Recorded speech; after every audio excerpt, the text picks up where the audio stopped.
Salut à tous! Aujourd'hui, on va parler d'une annonce majeure de Google qui pourrait bien changer la donne pour les agents IA. Le 10 décembre 2025, Google a lancé ses propres serveurs MCP gérés. Mais qu'est-ce que ça signifie concrètement? Restez avec moi, je vous explique tout. Alors, commençons par le commencement. MCP, ça veut dire Model Context Protocol. C'est un protocole open source développé par Anthropic il y a environ un an. Le but? Permettre au système d'IA de se connecter facilement avec des données et des outils externes. Pourquoi c'est important? Eh bien, imaginez que vous voulez créer un agent IA qui planifie des voyages, répond à des questions métiers ou résout des problèmes complexes. Le problème jusqu'à maintenant, c'est que connecter ces agents aux outils réels comme Google Maps ou des bases de données, c'était un vrai casse-tête pour les développeurs. Il fallait bricoler des connecteurs différents pour chaque service, les maintenir constamment à jour et gérer toute la sécurité. C'était fragile, difficile à faire évoluer et ça créait des problèmes de gouvernance des données. Bref, un cauchemar technique. C'est là que Google intervient avec sa solution. Avec ses serveurs MCP entièrement gérés, Google rend ses services comme Google Maps et BigQuery directement accessibles aux agents IA sans que les développeurs aient à se soucier de toute cette plomberie technique. Concrètement, ça marche comment? Google a créé ce qu'on appelle des serveurs MCP. Pensez à ça comme des ponts standardisés entre les agents IA et les services Google. Le grand avantage du MCP, c'est que c'est un standard ouvert. Ça veut dire qu'un serveur fourni par Google peut se connecter à n'importe quel client IA, que ce soit Gemini de Google, Claude d'Anthropic ou même ChatGPT d'OpenAI. Et c'est là que ça devient vraiment intéressant. Cette annonce arrive juste après le lancement de Gemini 3, le dernier modèle de Google.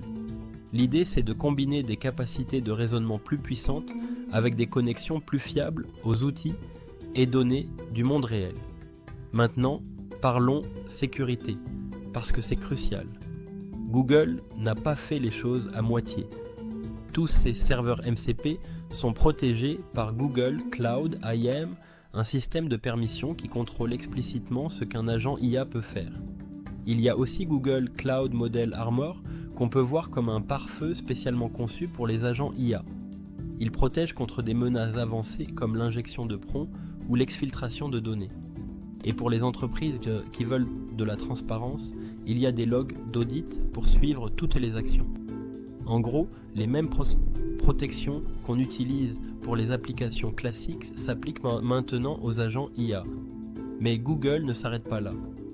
Dans les prochains mois, il prévoit d'étendre le support MCP à plein d'autres services, le stockage, les bases de données, la surveillance, la sécurité et bien plus encore. L'objectif affiché de Google, rendre tous ces services agents ready by design, c'est-à-dire prêts pour les agents IA dès la conception.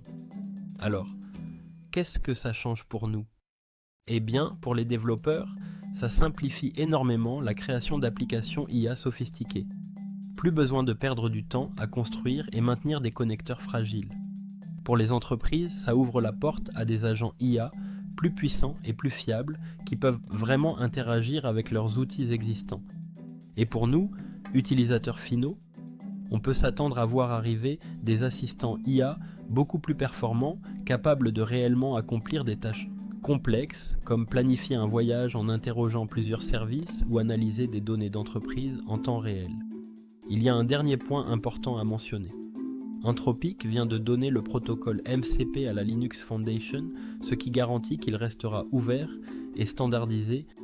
C'est une excellente nouvelle pour l'écosystème parce que ça veut dire que d'autres acteurs pourront créer leur propre serveur MCP et qu'on ne sera pas enfermé dans l'écosystème d'une seule entreprise.